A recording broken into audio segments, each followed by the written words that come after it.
Target, samahan niyo kung mamili ng suotin.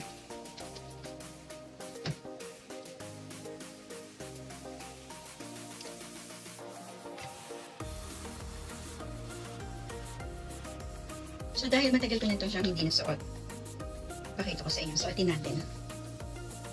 So ayan na nga guys, eto na, nasukat pa na siya. So for today's outfit natin, matagal-tagal ko na itong hindi nagamit. So gamitin natin, medyo nakatago lang siya.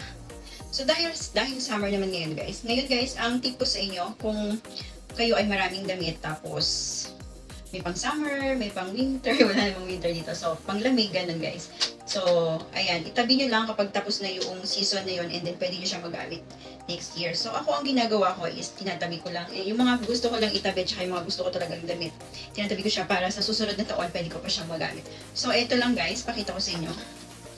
Ito ay nung nakaraang taon, pero binili ko din to sa Shein guys, the favorite shop. So, ito yung, pakita ko sa inyo guys, yung pinakalikod na. So, ayan. As you can see, ito yung likod ng aking damit. Para makita nyo. So, ayan. Dapat guys, ayan. Mas ano sa'yo, kitang-kita talaga dapat yung shape ng bewang nyo guys. And then, ano ko talaga sa inyo is, medyo yung andish nyo talaga is dapat kita dito. So, ito ang aking look for today. Hindi ako naka-heels. Ayan, naka-normal ano ako, sinasa bahay lang ako.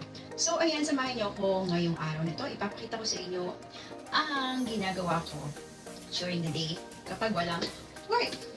So, ayan, I hope nagustuhan nyo. How's my OTD for today?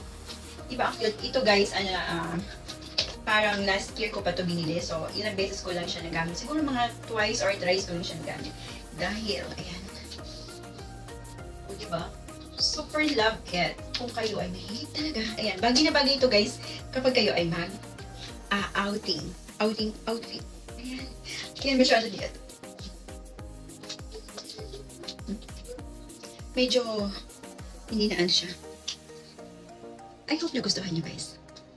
Ayan, thank you so much. Please don't forget to share, heart,